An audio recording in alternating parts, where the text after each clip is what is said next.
Time influence क्या है? Time influence time influence का मतलब ये है समय के संग चीज़ें कैसे ये सारी चीज़ें बनी हैं।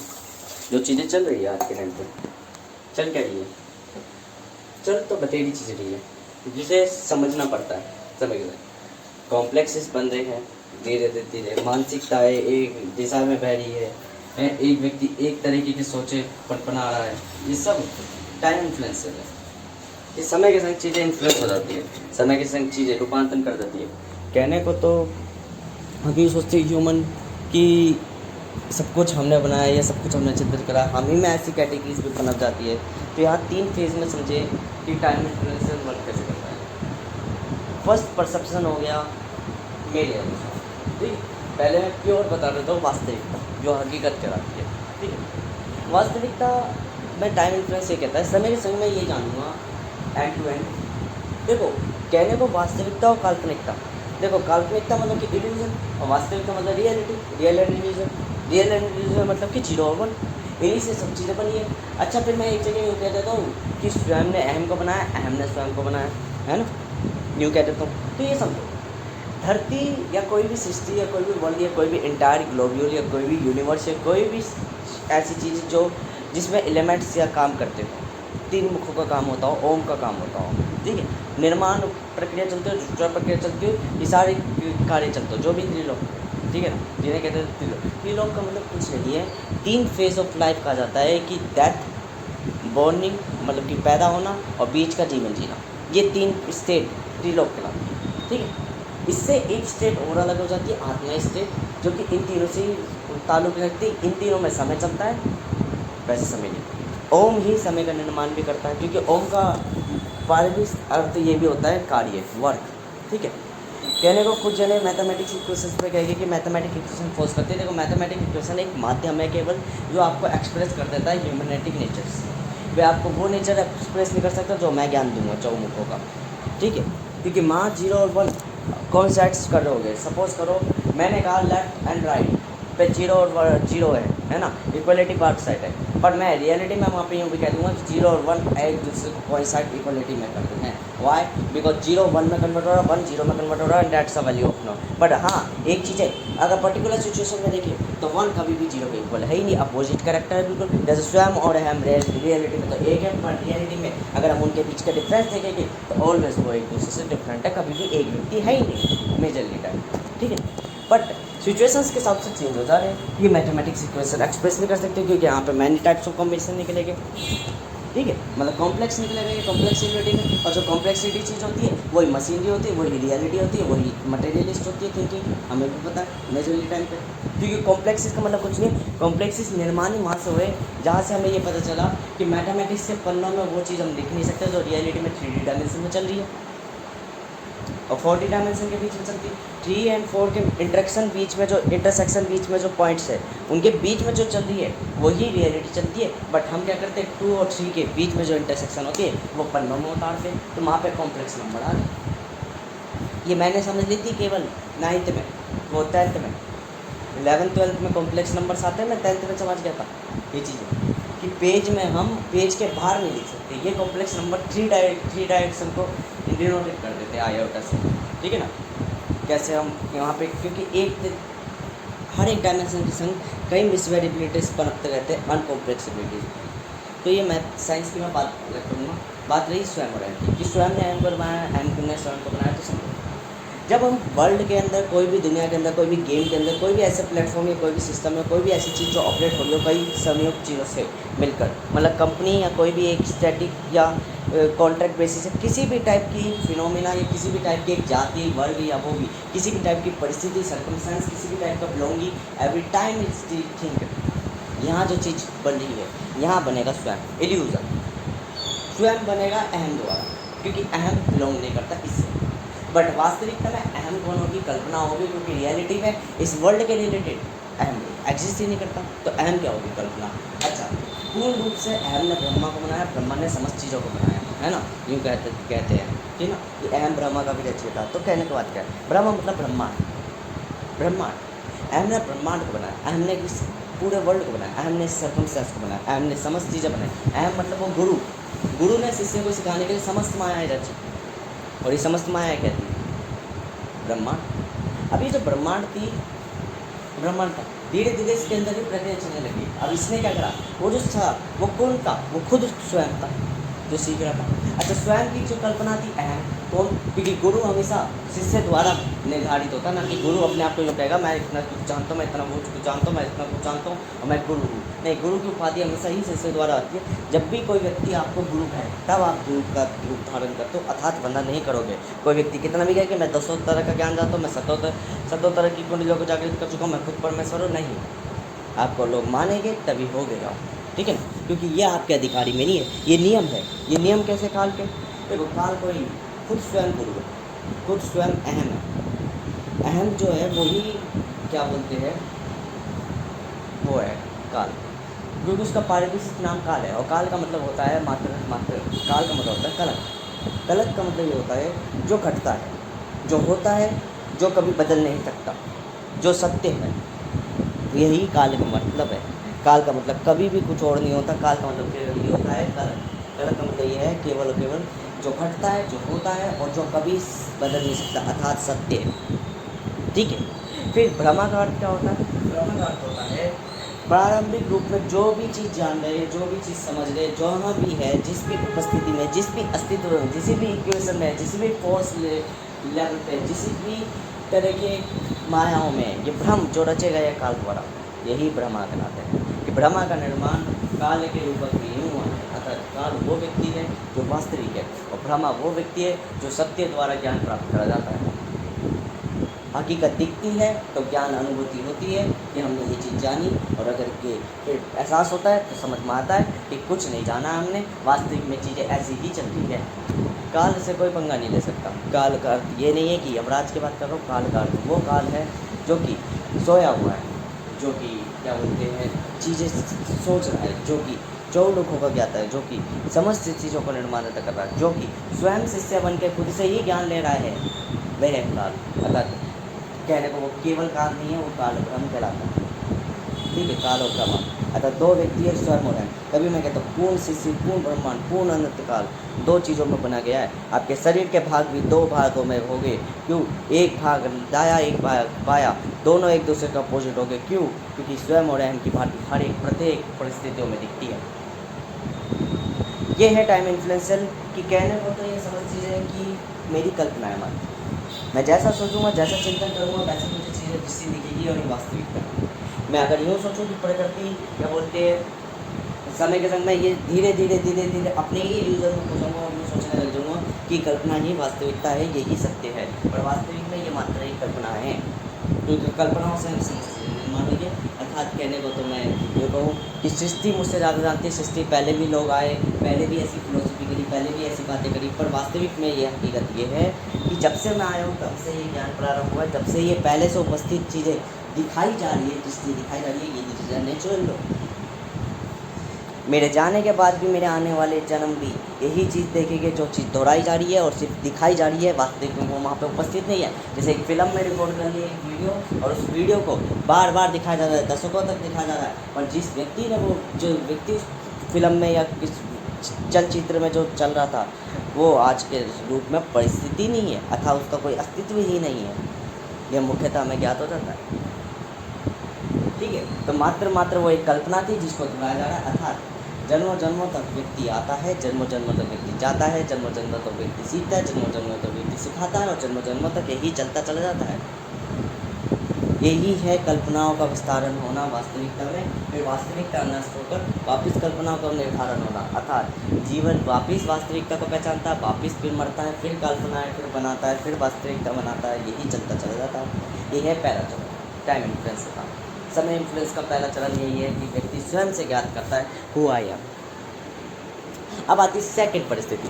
सेकंड परिस्थिति मतलब कि वातावरण के अनुसार चीज़ें प्रारंभिक रूप से चल रही है, वातावरण के अनुसार चीज़ें सीक्वेंस से चल रही है, वातावरण के अनुसार चीज़ें क्या बोलते हैं प्राकृतिक रूप में गलत चल रही है, बुरी चल रही है, असंतुलित चल रही है, वातावरण के अनुसार जीवन में क्या बोलती है, समझ चीज़ें क्या बोलते हैं, ऐसी चल रही है, बिखरी हुई चल रही है, वातावरण के अनुसार समझ चीज़ें जब भी हम ज्ञात करेंगे तो ये देखेंगे कि दुनिया में हम अच्छे और बुरे हैं। पर वास्तविक में एक चीज़ बता दूँ, मैं यहाँ पे थर्ड वाला यही चीज़ देता है कि वास्तविक में दुनिया संतुलन नहीं चल रही है, वास्तविक में दुनिया यही चल रही है। मान लो एक बच्चा है, वो पैदा हुआ और वो बच्चा इतना कोमल है और स्वच्छ है, वो शिव रूप है, मतलब कि बिल्कुल स्थायी रूप और बिल्कुल कोमल रूप स्वयं का रूप है। और स्वयं का रूप क्या कल्पना कर रहा है, मैंने एक जगह कहा शिव भी स्वयं है और एक जगह मैंने कहा कि ये क्या बोलते हैं, शिव स्वयं, वो स्वयं शिव का पुत्र है। और मैंने एक जगह कहा कि शिव वो जो है वो अहम जो है प्रतिबिंब है शिव का।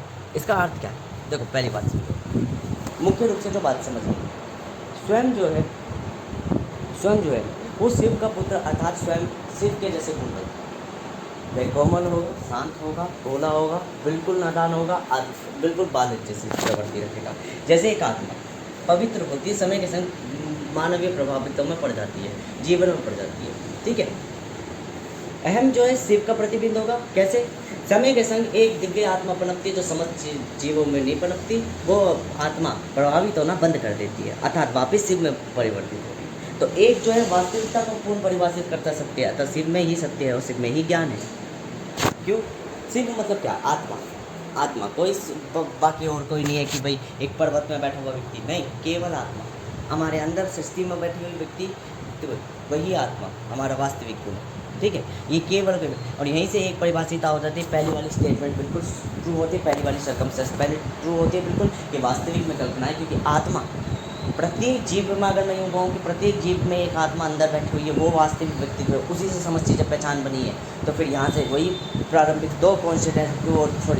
दो कॉन्ट्राडिक्शन निकलते हैं कि पहला कॉन्ट्राडिक्शन तो कि यही एक ऐसी कल्पना है जो सो रखी है और सोच रही है और इसके द्वारा समस्त चीज़ें भ्रमण हो रही है, प्रकृति का निर्माण हो रहा है। तो यहाँ प्रकृति की परिभाषा, प्रकृति की वास्तविकता, प्रकृति की समस्त चीज़ें प्राप्त हो रही है। और एक जगह बस वही फॉल्स इक्वेशन प्राप्त हो रही है कि वास्तविक में मैं भी एक मानव जीव हूँ, मैं भी केवल एक साधारण व्यक्ति हूँ, मैं भी केवल एक वो। और यहीं से एक और चीज़ मैं दूसरे सर्कमस्टेंस में लेके जाऊँ तो मैं यहाँ पे यूँ भी कहूँ कि एक सोच यूँ कह रही है कि वास्तविक में मैं जान गया हूँ कि हूँ आया, ये सारी चीज़ें क्या चल रही है, मैं ये सोच पा रहा हूँ, ये सोच ही मेरे को ये बता रही है कि मैं सबसे अलग हूँ। और एक जगह वो फोर्स सोच चल रही है, फोर्स थिंकिंग चल रही है, क्या थिंकिंग चल रही है कि मैं केवल एक जीव हूँ, मैं केवल इतना जानता हूँ कि मेरी सोच ये है और मैं ये जान पा रहा हूँ, यही मेरी सोच मुझे ये परिभाषित करे कि वास्तविकता में बाकी सब चीज़ें कल्पना है। अर्थात दोनों में कंक्लूजन सिर्फ एक ही निकल रही है कि हकीकत में जो पहली स्टेटमेंट है कि कोई ना कोई व्यक्ति सो रहा और उसकी कल्पनाओं में हम जी रहे, अर्थात वो स्वयं मैं हूँ, क्योंकि मैं ये चीज़ चिंतन कर पा रहा हूँ। ये सोच ही मुझे समस्त चीज़ों को ज्ञात कर पा रही है कि मैं इतनी कल्पना भी कर पा रहा हूँ कि कोई व्यक्ति सो रखा है जिसकी कल्पनाओं में हम हैं। अर्थात अन्य व्यक्ति ये कल्पना भी नहीं कर सकते कि वो कोई ऐसा व्यक्ति सो रहा है जो जिसकी कल्पना है हम वो उसे रियलिटी मानेंगे। बट मैं वो व्यक्ति हूँ जो ये थिंकिंग कर पा रहा हूँ कि एक व्यक्ति सो रहा है, उसकी कल्पना हम है।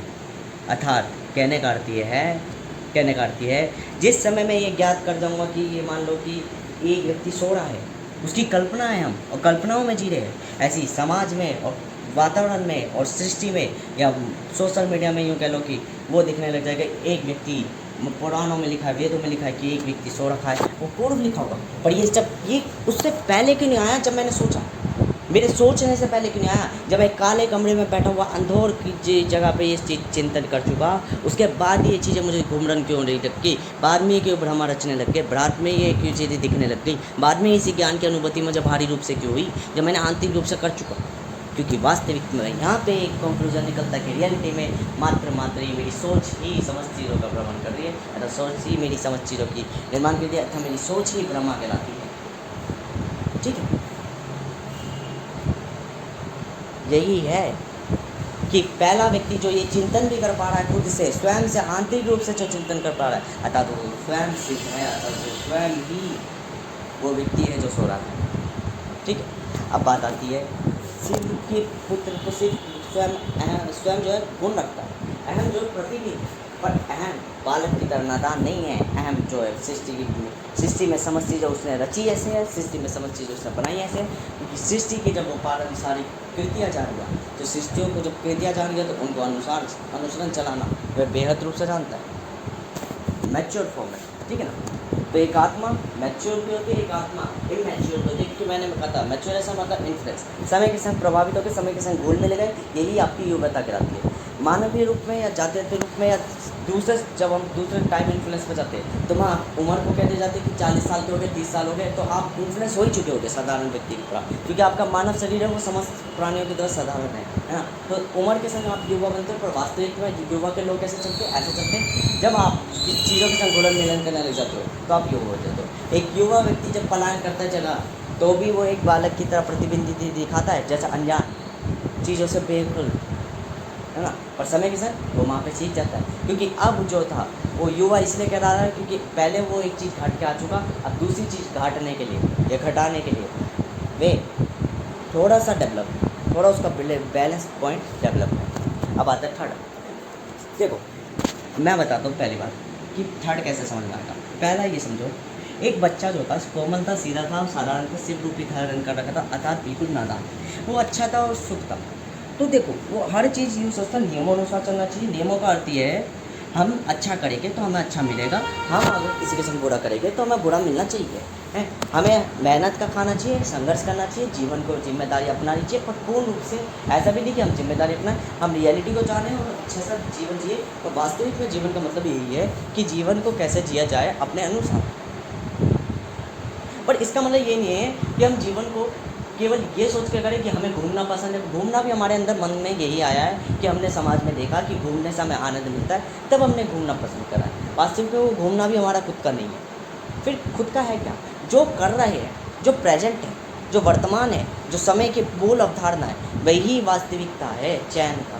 अर्थात मैं जहाँ भी हूँ, जिस भी जगह हूँ, जिस भी उपस्थिति में हूँ, यही परिभाषित करता है कि मैं जीवन जी रहा हूँ, क्या ये मेरा खुद का जीवन है, स्वयं का जीवन है। परंतु यदि मैं मान लो उन जगहों पर जा रहा हूँ जैसे ठंडी हवाओं में या इन्हीं वातावरणों को केवल अपना प्रारंभिक लक्ष्य मान के बैठा पड़ा हूँ, तो मैं जीवन की बाकी जो अवधारणा है उनको साइड करके कह रहा हूँ तुम मेरी दुनिया से चले जाओ, केवल ये सुख मेरी दुनिया में दे दो। और यही कहता है कि जीवन नहीं कहलाता, ये अंध है, अतः अंधकार है जो आकर्षित कर रहा है, ठीक है। तो जीवन जो है वास्तव में पूर्ण रूप से चलता रहता है सुख दुख में। सुख दुख कुछ नहीं है, सुख स्वयं है और दुख अहम। अहम जब भी आएगा तो दुख देगा, नारायण जब भी आएगा तो दुख देगा, और प्रकृति स्वयं जब भी आएगा तो सुख देगा, एक सत्य ऋषि तब भी आएगा सुख देगा, ठीक है। एक बालक जब भी होगा सुख देगा, पर एक युवा व्यक्ति दुख देगा, क्यों? वो जान चुका है, समझिए। अब कहने को समझ चीज़ें मैं देख के घृणा करता हूँ कि ये व्यक्ति इतने लालची, इतने प्रभावित है, इतने बुरे करैक्टर के, इतने गंदे व्यक्ति के, इतने स्वार्थी, इतने अभिमानी, ये सब अहम के रूप है जो मैं ही हूँ, मेरी ही रूप है। मैं खुद के रूपों को देखकर कहता हूँ कि देखो कितना मादक चोर है। क्यों? क्योंकि मेरे अंदर भी वो प्रवृत्ति अपनी थी, और इसलिए मैं समझ प्राणियों से मैं खुद के अंदर की चीज़ें झाँक लेता हूँ कि वाह वाह वाह वाह यू नालायक मैं ही था। देन फिर मैं उस नालायक से थोड़ा लायक बन जाता हूँ, और ऐसे लायक बनते बनते मैं समस्त वीडियो में परम कहलाने लग जाता हूँ, अर्थात ऊपर ही कहलाने लग जाता हूँ। अब यहाँ पे समझ में आना चाहिए, ये हो गया साइड का, ठीक। अब आते तीसरी वाली। पहली वाली में जब मैंने बचपन में कल्पना करी कि चीज़ें अच्छी चलनी चाहिए, चीज़ें वैसी चलनी चाहिए, तो मैंने जब दुनिया को देखा दूसरे सर्कमस्टेंस में, दूसरे लेवल पे देखा, तो मैंने देखा ये चीज़ें क्या बोलते हैं गलत चलती है, चीज़ें स्वार्थी है, चीज़ें वो है। तो मैं चीज़ों को कहूँगा चीज़ों का मतलब ही कुछ नहीं है, जीवन का कुछ मतलब नहीं है। दुनिया मटेरियलिस्ट है, दुनिया का कोई जीवन मतलब दुनिया का कोई लेवल ही नहीं है। मतलब पहले जो था स्वयं के टाइम पे मैंने कल्पना करी, आइडियलिस्ट थी कि चीज़ें अच्छा करूँगा तो अच्छा मिलेगा, अच्छा सब कुछ स्वयं के भांति था। दूसरी पीढ़ी में अहम के भांति हुआ कि कितना भी अच्छा कर लो, लोग स्वार्थी रहेंगे, लोग लालची रहेंगे, लोग घमंडी रहेंगे, इनको अपने अंदर कंट्रोल करना ही पड़ेगा, अर्थात इनका कोई मतलब नहीं है। वास्तविक में जिनको हम अपना वो इंस्पायरेशनल या लक्ष्य मानते थे कि हम उनकी तरह अच्छे बनेंगे, वो स्वच्छ व्यक्ति बनेंगे, पवित्र बनेंगे, पर इस दुनिया में उस पवित्र के लिए रहने की जगह नहीं है, ठीक है ना। तो यहाँ हमें ये समझ में आता है। तो अब क्या समझे, थर्ड सर्कमस्टेंस यही आता है कि जब हम ये चीज़ करने लग जाते हैं ना, इनकी तरफ बुरे बन जाते हैं, हम इनसे प्रभावित हो जाते हैं, उलट हमें एक रिच पर्सनैलिटी दिखाने लग जाती है। तो थर्ड कैटेगरी यहाँ पे यही आती है। थर्ड कैटेगरी क्या आती है? थर्ड कैटेगरी यही जाती है कि हमें आखिर में जाके पता चलता है कि दुनिया आइडियलिस्ट और मटेरियलिस्ट दोनों चलती है। वो उस समय इसलिए दिख रही थी हमें क्योंकि हम उस तरीके का चिंतन कर रहे थे, सोच कर रहे थे। तो हमें फिर वास्तविकता क्या थी कि जीवन संतुलन था, जीवन अच्छा ही है। क्योंकि अगर अच्छा नहीं होता तो प्रत्येक जीव किसी जानवर को काट रहा है, किसी जानवर को काट रहा है, क्योंकि वो जानवर पराई जाति का है, ठीक है, पलायन व्यक्ति है, पर वो अपनी प्रजा के संग, अपने ही मानवों के संग कल्याण का कार्य कर रहा है। मान लो एक व्यक्ति है, एक जाति है, वो जाति जानवरों को काट रही है, क्यों काट रही है? अपने भोजन के लिए, सुख के लिए, चैन के लिए और आनंद के लिए, मतलब लालची प्रभाव दिखा रही है, मानवीय प्रभाव दिखा रही है। परंतु वही दिव्य प्रभाव को वहाँ दिखा रही है, जैसे कि मान लो एक मानव का किसी मानव ने कत्ल कर दिया तो वहाँ पे पाप लग गया, कहा पाप की पुण्य भांति दे दी, वहाँ पे पाप पुण्य की भांति दे दी कि भाई इस व्यक्ति ने अधर्म करा है, इस व्यक्ति ने एक मानव को कैसे मार दिया। तो ये इनकी मानसिकता बन गई, इन्होंने अपने आप को दिव्य समझने लगे। काम तो बढ़िया करा दिव्य का, पर समझ देखो। अब अगर ओवरऑल सर्कमस्टेंस को देखा जाए तो ये बैलेंस हो चुका है। एक सर्कमस्टेंस, एक प्लेट ये होगी हॉरिजॉन्टल, एक प्लेट होगी हॉरिजॉन्टल 1, हॉरिजॉन्टल और हॉरिजॉन्टल 1 इसलिए कह रहा हूँ, वर्टिकल नहीं कह रहा, क्योंकि ये 90 डिग्री भी नहीं होती। ये मैनी टाइप्स ऑफ सर्कमस्टेंस चैन की तरह चल रहे होते हैं, सॉरी मतलब कि वो बिंदु की तरह चल रहे होते हैं, कि बिंदु से एक रेखा यूँ, एक रेखा यूँ, एक ये डिफरेंट टाइप्स ऑफ एंगल्स चल रहे होते हैं, ठीक है ना। तो हॉरिजॉन्टल 1, हॉरिजॉन्टल 2, तो एक लेवल पे यहाँ पे कोई अधर्म था, तो एक लेवल यहाँ पे जहाँ बैलेंस था। ये प्रत्येक जीव पर्टिकुलर टाइम पर करता है। अगर इसको डायमेंशनली चेंज कर दिया जाए तो हमें समझ में आएगा पॉजिटिव यहाँ, नेगेटिव यहाँ, बिल्कुल तो दोनों न्यूट्रल है, ठीक है, दोनों न्यूट्रल है अगर इनके कंपैरिजन में देखा जाए। बट अगर हम यूँ देखा जाए कि कंपैरिजन नहीं देख रहे, हम देखें पॉजिटिव यहाँ, तो नेगेटिव कहीं भी हो सकता है, कहीं भी। वो 30 का भी बना सकता है, 60 का भी बना सकता है, 80 का भी, 90 का भी, कोई सा भी एंगल बना सकता है। पर अगर हमने एक एंगलों को देखा तो हमें एक फिक्स एंगल पता चल जाएगा कि हाँ इन दोनों का त्रिकोण यूँ है, मतलब बैलेंस है। Every type of point are balance, ठीक है। यूँ नहीं है, मैथमेटिक्स कहती है, जब भी मैं कहता हूँ कि मैथमेटिक्स 3 का ज्ञान देती है, ओम का ही दे सकती है, मैं 4 का दूँगा, ठीक है। मैथमेटिक्स कहेगी 90, 180 cos थीटा sin थीटा का डिनोमिनेट करेगा, universally sin theta cos theta all of angles में परिभाषित करेंगे, मतलब कि 43 एंगल को भी उसी तरीके से ट्रीट करेंगे जैसे 90 को ट्रीट हो रहा है। अगर हम यहाँ पे को कहे कि sin 90 कितना होता है 1, मैं कहता हूँ कि sin 43 का जो रेशो है, मान लो sin 43 का रेशो कोई x अमाउंट है, मैंने कहा उस x को अगर 1 कह दूँ, तो अब मैं जैसे ही मैंने रेशो में थोड़ा सा विभिन्न चेंज करा, उसी के पर्टिकुलर बेस पर परसेप्शन पे sin 90 का रेशो 1 नहीं रहेगा, कोई और बदल जाएगा, अर्थात पॉइंट्स मान रहेगा। तो यहाँ हमें यूनिवर्सली प्ले होता है कि हमने चीज़ें निर्धारित कर रखी है एक शख्स पे, क्योंकि हम गॉड की चालें नहीं चल सकते, गॉड ऐसे चालें चलता है, ठीक है। ओम से परे चौक मुखों का ज्ञान ऐसे चलता है, ठीक है ना, कि एंगल्स बतेरे बैठ जाएंगे।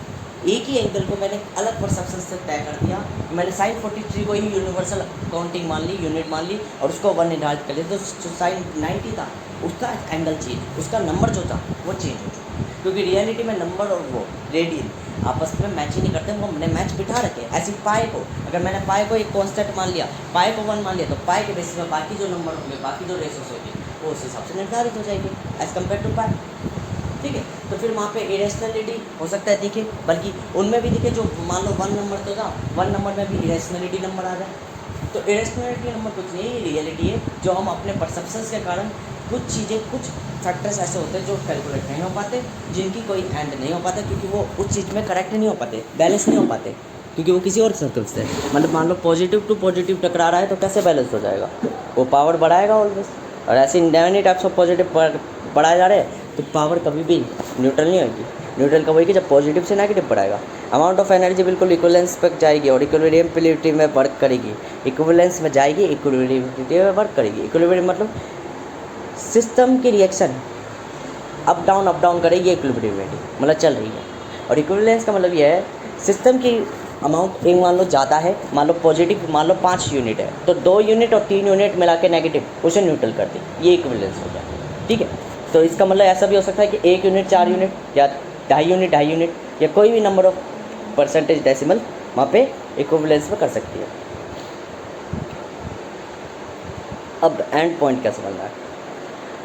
जब हम थर्ड लेवल पे जाते हैं, थर्ड लेवल पे यही समझते हैं कि चीज़ें बैलेंस है, चीज़ें हमें दिख इसलिए रही थी क्योंकि हम उसे परस्यू ऐसे कर रहे थे। तो थर्ड वाले में क्या होगा कि वहाँ पे ये समझ में आएगा कि भाई हाँ रियलिटी में ये था कि टाइम इन्फ्लुएंस में कि जैसा हम सोच रहे थे वैसे ही चल रहा था। थर्ड वाले में यही समझ में आता है कि चीज़ें बैलेंस थी, चीज़ें अच्छी बुरी क्यों थी? मान लो दुनिया हमें बुरी इसलिए दिख रही थी, दुनिया हमें अच्छी बुरी दिख रही थी क्योंकि हम अच्छे थे, हम अच्छे थे, समझ में आया कुछ? हम अच्छे थे इसलिए बुरी दिख रही थी। और यहीं से देखो, जो चीज़ तुम नहीं देख पाते वो दुनिया कैसे देख लेती है, जो चीज़ तुम नहीं कर पाते वो दुनिया कैसे कर लेती है, जो स्किल तुम्हें नहीं आती वो दुनिया को कैसे आ जाती है, जो कॉम्प्लेक्स तुम सॉल्व नहीं कर पाते वो दुनिया कैसे सॉल्व कर लेती है, क्योंकि वो कर रहे होते हैं। वो समय के संग धीरे धीरे परफेक्ट होते चला जाता है, उस चीज़ में बेटर होते चला जाता है। इसे मैंने कहा था परफेक्ट एक परिस्थिति में परफेक्ट हो सकते हो, पर ऑल ओवर तुम परफेक्ट नहीं कहला सकते, क्योंकि एवरी परिस्थिति, एवरी सर्कमस्टेंस आर डिफरेंट, हर सर्कमस्टेंस डिफरेंट है, ठीक है ना? इसलिए और व्यक्ति उसके अनुसार अपने आप को ढाल लेता है। समझ देखो, मैं कहूँ तो सृष्टि में अहम केवल मानसिकता है। अहम कभी भी कोई व्यक्ति बन नहीं सकता, केवल एक को छोड़ के। मैंने कहा था आत्माओं में परमात्मा केवल एक को छोड़ के बन नहीं सकता, बाकी सब। वो कौन? जो चिंतन कर पा रहा है कि परमात्मा कौन है, खुद से देख के नहीं, कहीं से भी छलावा या कहीं से भी वो हुआ, वो नहीं। जो पता नहीं कैसे ला रहा है, उसको खुद को नहीं पता कहाँ से ला रहा है, वो ही समझ ले अपने अंदर आंतरिक रूप में कि हाँ वो है।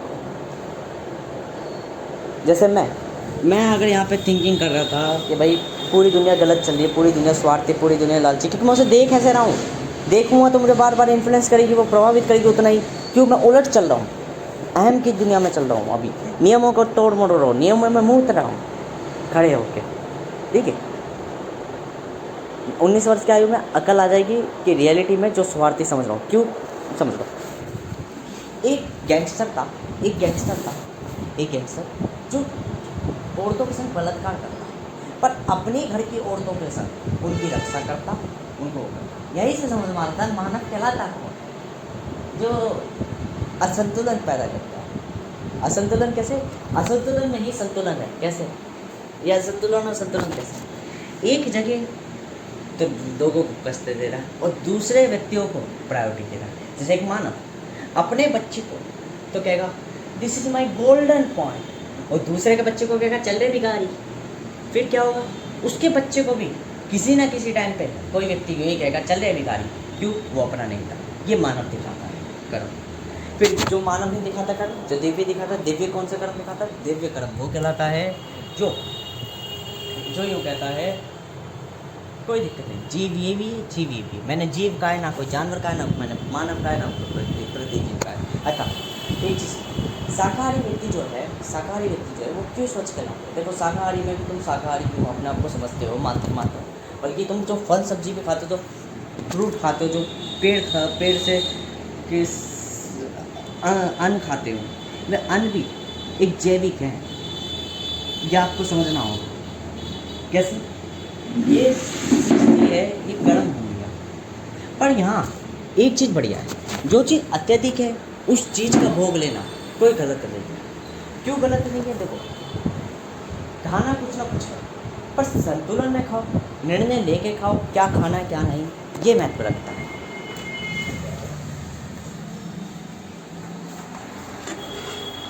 इसलिए खाना तो खाना है, बट क्या खाना है ये महत्व रखता है, और यही मेजॉरिटी ऑफ टाइम रखता है। देखो मैं जो चीज़ यूँ सोचता है कि भाई मैं मांस खाऊँ, मैं क्या बोलते हैं आनंद खाऊँ। देखो मैंने 2 नियम बनाने हैं सृष्टि में। पहली बात, आप मांस खाओगे आपको प्रोटीन मिलेगा, आपको ताकत मिलेगी, आपको बुद्धि मिलेगी, आपको वो मिलेगी, पर आप अत्यधिक मानवीय प्रभावित होंगे। मानवीय प्रभावित मतलब कि आप सिगरेट पी रहे हो, अन्य व्यक्तियों की तरह भाटी क्या बोलते कार्य कर रहे हो, तो आप उनकी तरह परफेक्ट हो जाओगे, परंतु जो वास्तविकता होगी वो भूल जाओगे। क्या? जो जीवन का सुख होगा, जो पुण्य होगा, वो त्याग दोगे। क्या? आप मांस खा रहे हो, ठीक है खाओ, मैं कहता हूँ खाते रहो।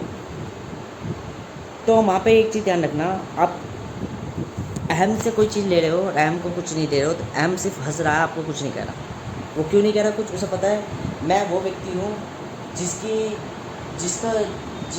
माँ प्रकृति है, जिसकी सबसे बड़ी गुरु प्रकृति है, और प्रकृति सबसे ज़्यादा फेवर डेविल को देती है, ये उसका अधिकार है। तो अधिकार है क्योंकि वो गॉड। अब देखो अधिकारों में मैं खुद डेविल यूँ कहता है, खुद डेविल यूँ कहता है कि देखो कहने को मुझे अधिकार पसंद नहीं है। उस मान लो डेविल एक गॉड में पनपता कौन है? कौन पनपता है गॉड में? कौन पनपता है? उल्लू पुल्लू मादर चोत। मैं क्यों कह रहा हूँ उन्हें मादर चोत? क्योंकि मैं बहुत गुस्सा होता हूँ। I am the God and I am the God father. मैं एक व्यक्तित्व नहीं हूँ, ना मैं एक आत्मा हूँ, मैं खुद स्वयं परमात्मा हूँ। मैं ये बार बार नहीं इसलिए नहीं बोलता क्योंकि मुझे पसंद नहीं है मुख्य रूप से, पर जितनी दृष्टि करता हूँ ये समझ चीज़ें मेरी ही रची हुई है। तो कहने को मतलब क्या है, एक गॉड और एक सामान्य व्यक्ति में अंतर क्या होता है? जो ऊपर वाला है जिसको अधिकारी कहा जाता है, वो अधिकारी क्यों कहलाता है? एक माँ है, उसके दोनों बच्चे हैं, एक मानवीय तत्व होगा, एक देवी तत्व होगा। देवी तत्व वाला स्वयं ईश्वर है और मानवीय तत्व वाला एक साधारण आत्मा, अर्थात उसी का छायातर रूप जो कि प्रभावित हो रहा है। ठीक है। जो देवी तत्व वाला है, जब उसकी माँ दोनों को भोजन खिला रही है तो देवी तत्व वाला ईर्ष्या कर रहा है, गुस्सा हो रहा है और क्या बोलते हैं, कह रहा है अधर्मी है। क्यों क्यों क्यों कह रहा है? क्योंकि वो यूँ कह रहा है, तू मुझे भोजन इसलिए खिला रही है क्योंकि मैं तेरा पुत्र, मैं तेरी गर्भ से पैदा हुआ, केवल इस मात्र के रिश्ते पे तू भोजन खिला रही है, ना कि तू मुझे किसी जीव की भांति भोजन खिला रही है। किसी जानवर को तू भोजन खिलाने से मना कर दे रही है और मुझको वो भोजन प्रायोरिटी दे रही है जो तू क्या बोलते हैं उस जानवर को भी दे सकती है, उस जीव का भी पेट है। यहाँ से पता चलता है अधिकारी कौन कहलाता है, जिसके मन में ये भावना हो कि देखो भाई मेरे संग जो हो रहा है ये तुम इसलिए दे रहे हो क्योंकि मैं एक जीव हूँ, मैं एक मानव हूँ, मैं एक समस्त चीज़ों का कारक हूँ, तो ये दुखी होगा। दुखी क्यों होगा? इसको रिएक्शन क्या मिलेगा? इसकी माँ कहेगी चल तेरा खाना भी छीन दिया। वो यूँ नहीं कि उसकी बात समझे कि उसको खाना, एक जीव को बात तो वो सही कर रहा है कि एक जीव को वो जीव एक रूप में अगर उसे खाना खिलाए तो ये सबसे बड़ा पुण्य है, ना कि एक बेटे के रूप में। ऐसे ही एक गॉड कहेगा, एक डेविल कहेगा मुझे तुम्हारी कोई जरूरत नहीं, मैं अपने आप समस्त चीज़ें बनाऊँगा। ठीक है ना? क्यों? वो योग्य होना पसंद करता, वो संघर्ष करना पसंद करता। पर एक गॉड क्या कहेगा? गॉड कहेगा मेरे संग ये दुनिया पूरा कर रही है, ये दुनिया धर्मी है, यही समझो मुझे मृत्यु है, मुझे मात्र मृत्यु की इच्छा है। ठीक है? और क्या कहेगा वो यही कहेगा सीधा साधारण शब्द में कि देखो मुझे केवल मृत्यु चाहिए, मुझे केवल मुझे नहीं जीना इस सृष्टि में। अब क्या होगी? प्रकृति गुस्सा होगी, जिस भी प्राणी, जिस भी जीव, जिस भी तत्वों ने उसको हनन करा होगा उन तत्वों को नाश कर देगी, समाप्त कर देगी, एक खत्म कर देगी। क्यों?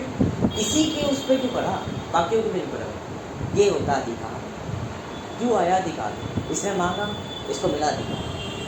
डेविड इसी की वो फॉर्म है जो यूँ कहती है कि भाई प्रत्येक जीव के अनुसार मुझे, इसलिए कहते हैं व्यक्तित्व का बड़ा महत्व होता है।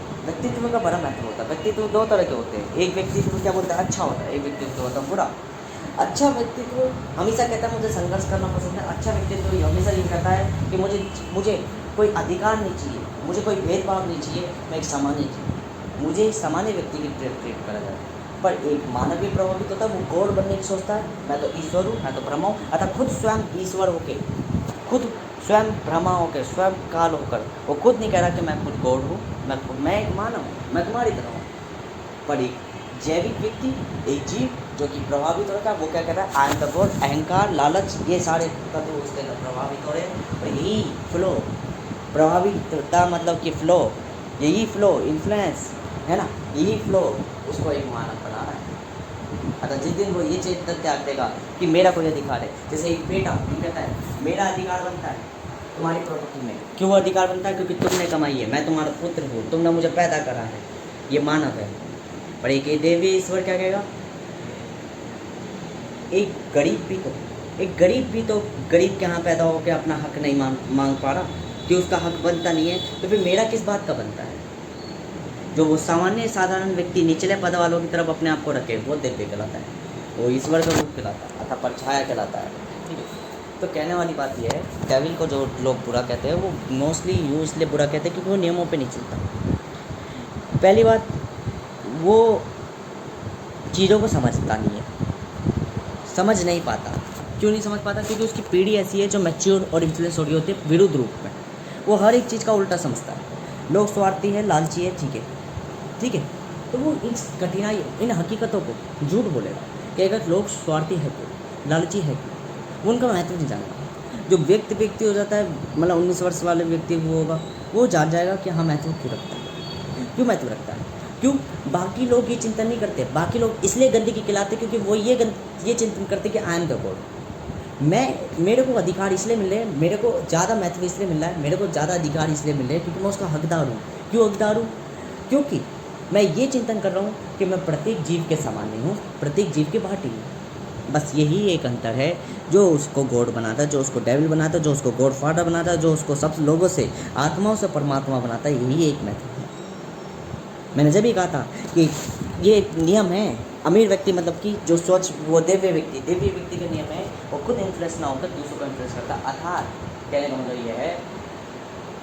ये है कि वो खुद गॉड होकर खुद को गॉड नहीं कहता, और जो गॉड नहीं होता वो खुद को गॉड कहता है। मतलब जो दिखता है वो होता नहीं, और जो होता है वो दिखता नहीं। ये रियलिटी है, ठीक है। ये है लॉ ऑफ नेचर्स, ठीक है, कि टाइम इन्फ्लुएंस ऐसे वर्क करता है। कौन अधिकारी कहलाता है, कोई किसकी तरफ स्वार्थ कहलाता है। स्वार्थ दो ही तरह के दिखाएगा।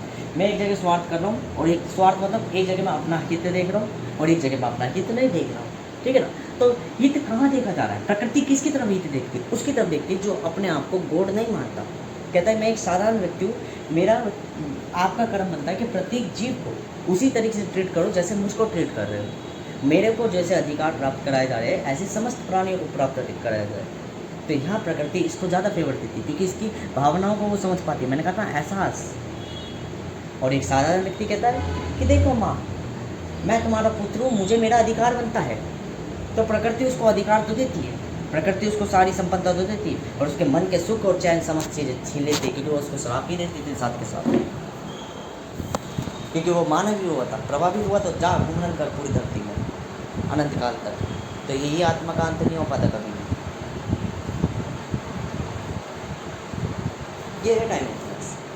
समय के संग चीज़ें कैसे बनती है, समय के संग चीज़ें कैसे निर्माण होती है। वास्तविक में चीज़ें कल्पना है, वास्तविक एकदम प्रस्तुत होती चली जाती है, समय के साथ मैच्योर होती चली जाती है। और यही लाइफ है। फ्लो एक जो सबसे बड़ा शत्रु होता है, प्रभाव। तो एंड टू एंड हमें यही समझना है। 3 लेवल पे बहुत चीज़ें चलती है। First level, second level, third level. First level पे स्वयं के नज़रिए से कि समस्त चीज़ें कल्पना है, मात्र मेरी एक सोच से समस्त चीज़ों का निर्माण हुआ है। दूसरी लेवल में ये चिंतन हो रही है कि मैं अच्छा हूँ, उसके कंपैरिजन में मुझे दुनिया बुरी दिख रही है, ठीक है, इसलिए मुझे समस्त चीज़ें, मैं नियमों का पालन नहीं कर रहा, मैं एक डेविल पर्सनैलिटी अपना रहा हूँ, अतः मैं एक मैच्योर फॉर्म में पैदा हो रहा हूँ। थर्ड कैटेगरी जिसमें मैं पूर्ण रूप से मैच्योर हो चुका हूँ, मैं समझ चुका हूँ कि ज़िंदगी संतुलन में चल रही है, ज़िंदगी का महत्व है, और ज़िंदगी वास्तविक में ऐसी ही चलती है। क्यों ज़िंदगी ऐसी चलती है? क्योंकि अगर ये बुरे लोग नहीं होते, ये मूर्ख लोग नहीं होते, तो मैं इनके बीच में अच्छा नहीं बन पाता, मैं इनके बीच में ये इंटेलेक्चुअलिटी नहीं अपना पाता कि क्या सही और क्या गलत है। मुझे सही और गलत का ज्ञान देने के लिए सही लोग भी मिले, गलत लोग भी मिले, बस सही लोगों की संख्या कम थी, गलत लोगों की संख्या ज़्यादा थी मेरे कंपैरिजन में, जिन्होंने मुझे मेरा एक व्यक्तित्व निर्माण करा, पूर्ण व्यक्तित्व निर्माण करा, अतः मेरा पूर्ण ढांचा निर्माण करा कि मैं एक मानव नहीं, मैं एक ईश्वर हूँ। ये है टाइम इन्फ्लुएंस। कि समय के संग चीज़ें बनती चली जाती है, समस्त चीज़ें निर्माणित टाइम इन्फ्लुएंस से ही है। कि समय, जब मैं बच्चा था तो मैं समय की महत्व नहीं रखता था, समय की वैल्यू नहीं करता था। बड़ा हुआ तो मुझे समय की वैल्यू पता चल गई, और थर्ड में मुझे, जब मैं पूर्ण व्यक्ति हो गया तो मुझे समय को अपने अनुसार चलाना आ गया।